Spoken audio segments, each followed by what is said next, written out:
Bu sene bildiğiniz gibi 2023 KPSS'sine 572 bin öğretmen adayı girdi. Bu az buz bir sayı değil. Bu 119 civarında branştan 18'i öğretmenlik alan bilgisi testine de girdi aynı zamanda. Diğerleri genel yetenek, genel kültür ve eğitim bilimleri sınavlarına girerek atama bekliyorlar. Hakikaten sayı çok yüksek. Şimdi sendikalarla bakanlık arasında öğretmen açığı konusunda ihtilaf olsa da sonuç itibariyle öğretmen açığı Türkiye'de gittikçe düşüyor.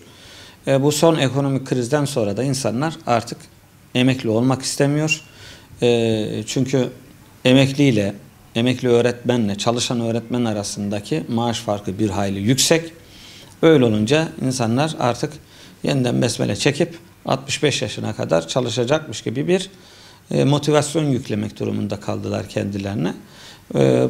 Bu ekonomik sıkıntılarda gerçekten atama bekleyen öğretmenler için çok büyük bir handikap. Şimdi 572 bin kişi az buz bir sayı değil. Bunların yıllar içerisinde eritilmesi de mümkün değil. Eğitim fakültelerimiz bu şekilde öğrenci alımına devam ederlerse KPSS'ye giren öğretmen adayı sayısı günü gelir 1 milyona dayanır. Geçen yıl biliyorsunuz 45 bin alım yapıldı. Zamanında ilan edildi ve 1 Eylül itibariyle de başladılar.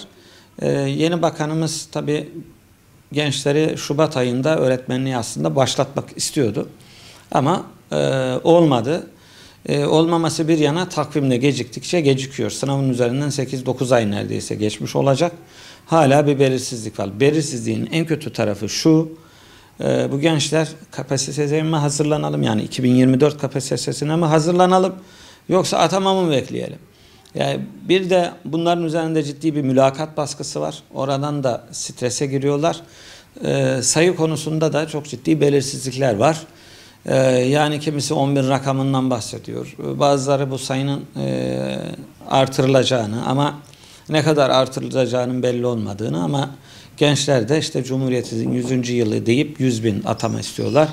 En azından o olmasa bile işte geçen sene 45 bin öğretmen atandı. Yine o kadar öğretmen atansın diye bir mücadelenin içerisindeler. Biz de onlara hak veriyoruz.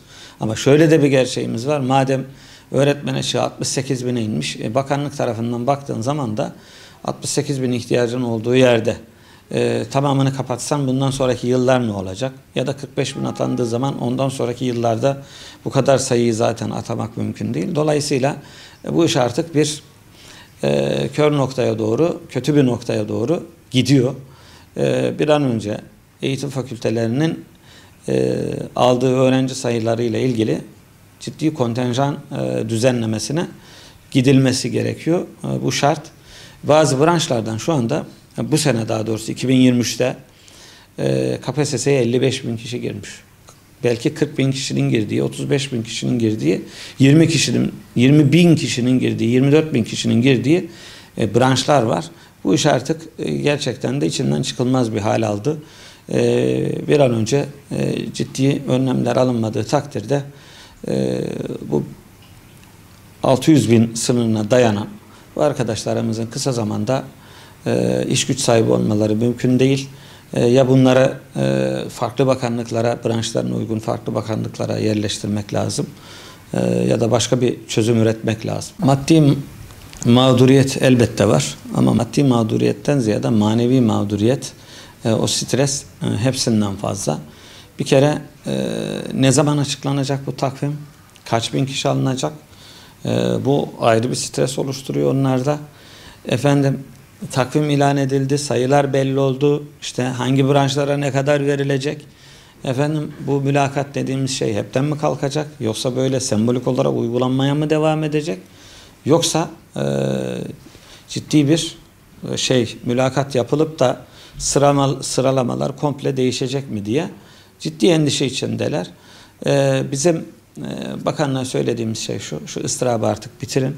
Bir an önce atama takvimini ilan edin ve böyle gençlere 10 bin rakamından şundan bundan bahsedilmesin. Yani geçen senekine yakın bir alım yapılmak suretiyle bu bekleyenlerin sayısı biraz azaltılsın. Bundan sonraki süreçte de eğitim fakültelerine bir şey yapılsın, bir revizyona gidilsin eğitim fakültelerinde. Başka türlü biz millet olarak, devlet olarak bu işin altından kalkamayacağız, öyle görünüyor.